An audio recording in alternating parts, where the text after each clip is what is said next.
Well, I'm glad to have Shane Gibson here in our Strata offices.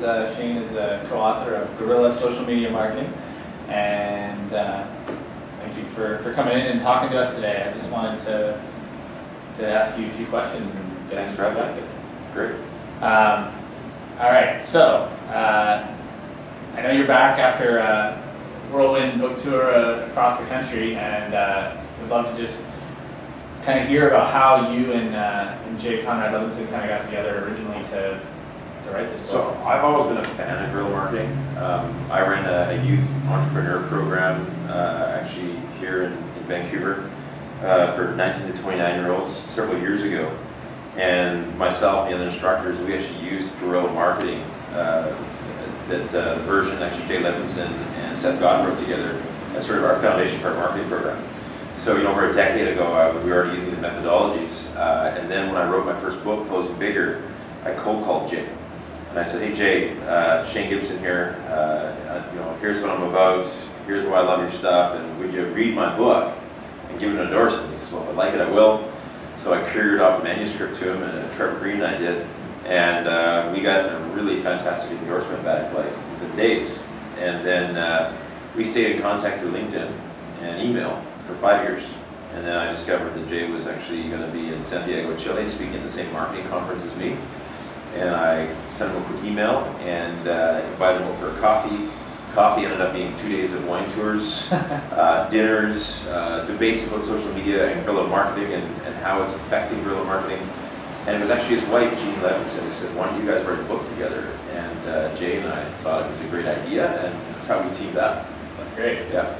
So talk a little bit about the marriage of guerrilla and social media. I think in some, guerrilla seems like that's an aggressive term, and social media is maybe a little soft and fuzzy. So. Sure, the term guerrilla doesn't almost sound social. Right. Guerrilla marketing is a term that Jay coined in '79. The first book came out in '84, and his definition of guerrilla marketing, which is also on Wikipedia if you dig it up, is achieving. Which of course it's on Wikipedia, it's true. And so it's achieving conventional goals by unconventional means, specifically. And conventional means, we traditionally think of conventional means as being spending a lot of money, big budgets, high polish, lots of human hours to push something out. And a guerrilla marketer, a guerrilla social media marketer in particular, uses innovation, imagination, knowledge, and lastly, community to achieve those same goals. So those are really the unconventional means which they use versus just cash and pure people hours. And so just because you use social media doesn't mean you're a guerrilla. And I think that's important too. In my seminars, I've got a picture of a broom, and I go, what is this? And he goes, it's a broom. And I go, what do you do? And they go, sweep stuff. And then the next slide is a picture of Bruce Lee, and I go, well, for this guy, that's not a broom, it's a weapon. Yeah. And so I guess my thoughts are you just sweeping the floor of social media? Or are you utilizing tools like video and engaging in platforms like Strata to make it a guerrilla weapon versus just a video? And so I think that's the kind of differentiation, is saying, look, just because you're on Twitter doesn't make you a guerrilla. It just means you're on Twitter. Yeah. Yeah. So you've obviously worked with a lot of different people and seen a lot. Are there certain industries that they're getting it or not getting it? I think that it's not about getting it, it's a process of getting it. So we find that like realtors, residential realtors, have got it early and hard. Like they really moved into it en masse. And then I look at other industries, like the automotive industry.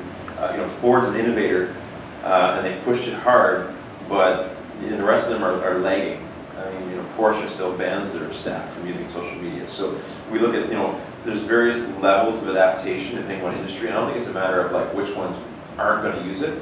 It's just the level of adaptation at this time, depending on the industry. So 2 years ago, not even 2 years ago, talking to financial advisors and insurance companies, they were like, we're never touching this stuff. It's impossible.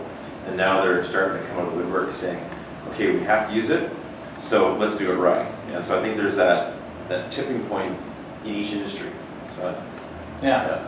So, obviously we've seen big movement into social media marketing in 2010, and we're nearing the end of the year here. What, do you have any bold predictions or not so bold predictions for 2011 and how you see?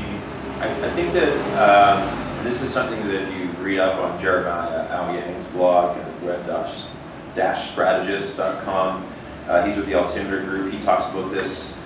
John Kuzno is another guy locally here that's talked a lot about this. And this is that we are moving into the age of social commerce.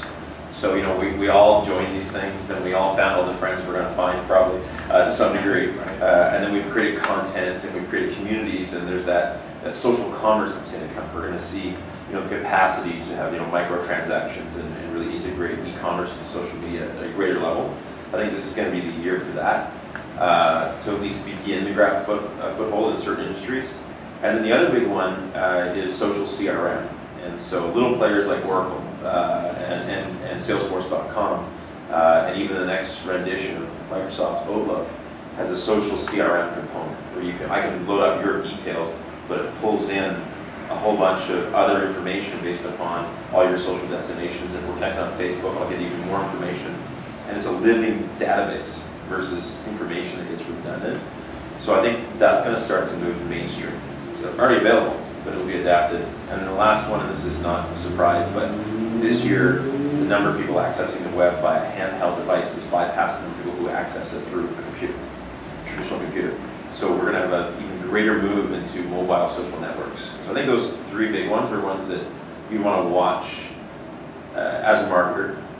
Everything from having a mobilized website to getting your sales team dialed into social CRM so you can get all that great data about your clients.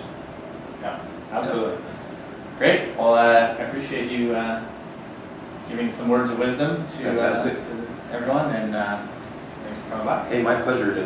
If your viewers want to learn more about the book, they can go to GuerrillaSocialMediaHQ.com. And I know you guys are going to have a few contests giving away these copies as well. Absolutely. Well, all the info will be up on the blog soon.